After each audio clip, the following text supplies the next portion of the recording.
12 პაუზის შემდეგ ხონის კულტურის ცენტრში ბავშვთა ნიღბების თეატრის პრემიერა შედგა. პატარებმა სცენაზე წუნა და წრწუნა გააცოცხლეს.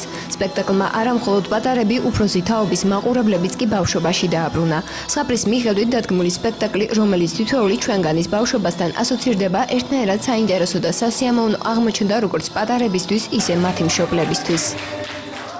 აღთოვანებული ვარ დღევანდელი სპექტაკლით. რა 12 წელი გავიდაო.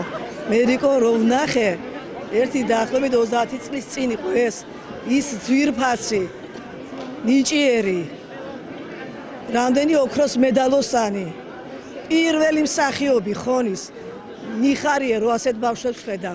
მიხარია ეს ყველაფერი ხონში რო ხდება. დიდი მადლობა ქალბატონ მერი ბარაბაძეს ამ საუკეთესო დღის ჩუქებისათვის, ჩვენი პატარებისათვის. დიდი მადლობა ჩვენს ხელმძღვანელობას, რომ ხელი შეუწყო ჩვენი ნიღბების თეატრს, დღეს ეს საუკეთესო სპექტაკლი ენახათ პატარებს. მე პირადად ნამდვილად ველოდებოდი და მჯეროდა, რომ ქალბატონი მერი ამას შეძლებდა თავის ბავშვებთან ერთად და ძალიან კმაყოფილი ვარ, ძალიან ემოციური იყო. აი მთელი დარბაზი არ ვიცი, მე მგონი ცრემლებიც კი წამომივიდა ესეთ შედეგს ველოდით და ნამდვილად ასრულდა. კიდევაც და უღრმესი მადლობა ქალბატონ მერის ამ შედეგის დადებისთვის.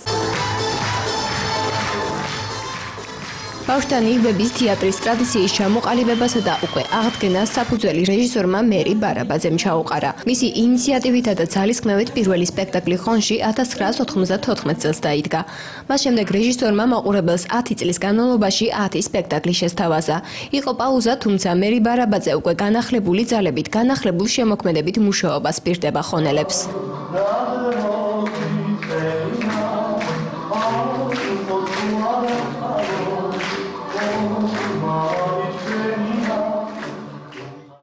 თოთხმეტში მქონდა პირველი სპექტაკლი ნაცარქეგია და 10 წლის განმავლობაში 10 სპექტაკლი დავდგე.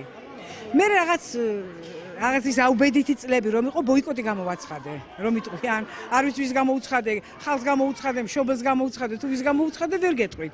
მაგრამ 12 წლიანი შესვენება მქონდა და მე ისევ დიდი თხოვნით რომ ცოტა დაწყარდა ქვეყანა, მითხრეს რომ ისევ აღმედგინა ბავშვთა ნიღბების თეატრი და ეს იყო ახლა პირველი სპექტაკლი, ესე იგი რომ პირველი კლასელები ვართ რომ იტყვიან ახლა და ისევ განვაახლეთ და დავდგით, ეს არის პირველი სპექტაკლი ახლა წუნა და წუწუნა. მუსიკალურად თუ ქორეოგრაფიულად გაფორმებულმა სპექტაკლმა დიდი მოწონება დაიმსახურა, თუმცა ყველაზე სასიხარულო საფრემიერო დადგმა პატარა მსახიობებისთვის აღმოჩნდა. მე ვიყავი წრუწუნა და ძალიან მეწონა. ყველაფერი კარგი იყო და ძალიან კარგად ვთავაზე. მე შევასრულე წუნასწორ და რა ვიცი ძალიან ბედნიერი ვიყავი რომ აქ დავინახე და როლი შევასრულე.